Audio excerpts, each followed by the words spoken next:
ఎంతగానన్నా కూడా ఒక 2000 మంది కాంగ్రెస్ కి రాజీనామా చేయడానికి సిద్ధంగా ఉన్నారు అనేది కొంత వినబడుతున్నటువంటి వ్యూహాలు.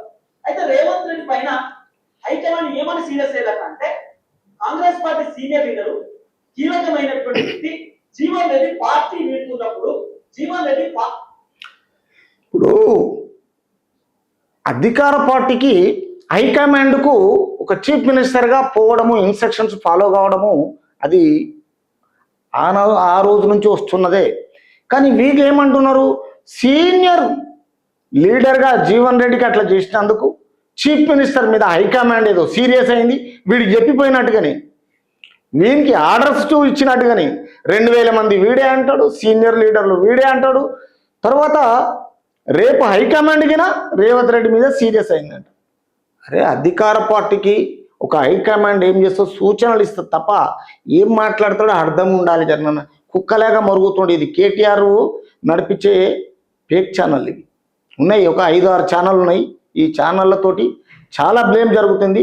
కానీ రాష్ట్ర సీఎం ఒకటి ఏం చేస్తున్నాడంటే ఇలాంటి ఛానళ్ళ మీద ఎవరైతే నిర్లక్ష్యం చేస్తున్నారో ఇట్లాంటి ఇంబడే వీళ్ళకు షోకాజ్ నోటీసులు ఇవ్వాలి, వీళ్ళ మీద యాక్షన్ తీసుకోవాలి. ఎందుకంటే ఈరోజు అధికార పార్టీ మీద ప్రతిపక్ష పార్టీకిన నానా రకాలుగా మాట్లాడుతున్నారు. ఛానళ్ళు అలానే మాట్లాడుతున్నారు, యాంకర్స్ అలానే మాట్లాడుతున్నారు, తర్వాత జర్నలిస్టులు అలాగనే మాట్లాడుతున్నారు.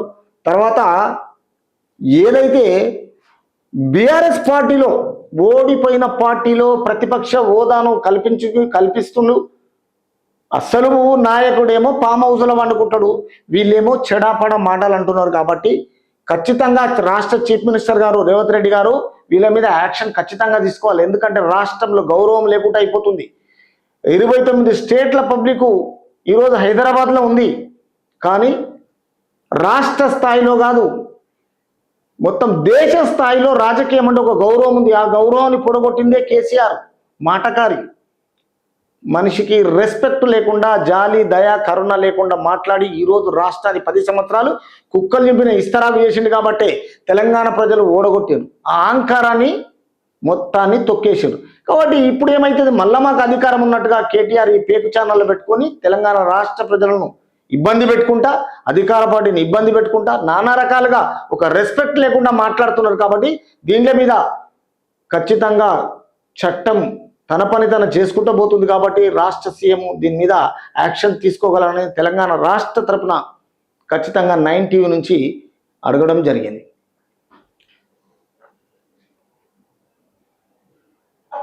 చెప్తున్నప్పుడు జీవన్ రెడ్డి సఫర్ అవుతున్నప్పుడు నువ్వేం చేసినావు? నువ్వెందుకు మాట్లాడలేదు? నువ్వెందుకు జీవన్ రెడ్డిని బుజ్జగించలేదు? పిసిసి అధ్యక్షుడు పోయిన అందరు పోయినప్పుడు నువ్వెందుకు డిస్కస్ చేయలేదు?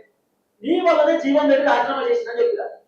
సంజయ్ కుమార్ పార్టీ మారిండు, సంజయ్ కుమార్ మళ్ళీ టీఆర్ఎస్ లో ఉన్నా అని చెప్తున్నాడు. అసలు ఈ పార్టీ మారేటటువంటి వ్యవహారం ఇది, ఈ పార్టీ మారడాన్ని ఎందుకు ఎంకరేజ్ చేస్తున్నారు అని చెప్పి హైకమాండ్ కూడా ముఖ్యమంత్రి పైన సీరియస్ అయ్యారని వినబడుతున్న చర్చ. ఒక్కసారి అయిపోయిందా? ఒక్కసారి వినండి, తెలంగాణ రాష్ట్ర ప్రజలకు ఒక ముఖ్య గమనిక. రాష్ట్ర సీఎంను పట్టుకొని హైకమాండ్ సీరియస్ అయిపోయింది. 1000 మంది వస్తున్నారు, 2000 మంది వస్తున్నారు, ప్రతి ఒక్కరికి పోయి ఇంటికాడ బుజ్జగించాలి, రిక్వెస్ట్ చేయాలి. అంటే రాష్ట్రాన్ని పరిపాలించాలా, ప్రజల గురించి ప్రజలకు సేవ చేయాలన్నా, లేకపోతే ఫామ్ హౌస్లో 10 సంవత్సరాలు పడినట్టు ఉండాలన్నా? రోజుకు 18 గంటలు కష్టపడుతున్నారు. ఏదన్నా తప్పు చేస్తే యాక్షన్ తీసుకోండి. రాష్ట్ర ప్రజలు మీకు రైట్ ఉంటుంది, మీరిచ్చారు, ఇది ప్రజాస్వామ్యము, మీరిచ్చిన అధికారం ఇది. ఎవరికి అధికారం ఇచ్చిండో అనే అహంకారాన్ని మొత్తం కుప్పగూల్చారు మీరు. కాబట్టి అలాంటి అహంకార ధోరణి లేదు. కాబట్టి ఇప్పటికైనా సుధరాయించాలంటే తెలంగాణ రాష్ట్రంలో ఈరోజు మూసి ప్రక్షాళన గురించి చూస్తే కేటీఆర్ నోట్ల మూసి ఎలా ఉందో అలా ఉంది. మరి మూసి పక్క పొంటి ఇండ్లు ఉన్నాయంటే ప్రజలకు సేవ చేయాలి కదా. ఆ దోమలకు పోయి ఇల్లు వండుకుంటారా? వండుకోరు. 2,52,000 కోట్ల రూపాయలతో ఇల్లు కట్టుకోండి కేటీఆర్. ఎక్కడికి వెళ్ళి వచ్చినాయి పైసలు? ఇవ్వాలి. నువ్వు వచ్చింది ఎన్నిసార్లు? సిరిసిల్లలో ఎన్నిసార్లు గెలిచినావు? 3 టర్ములు. మళ్ళీ ఇలా 40 ఏళ్ళు 50 ఏళ్ళు చేసిన రాజకీయ నాయకులకేమో ఏమీ లేవు. మరి మీకు ఎట్లకెళ్ళి వచ్చినాయి? నీకు, నీ బావకు, మీ అయ్యకు?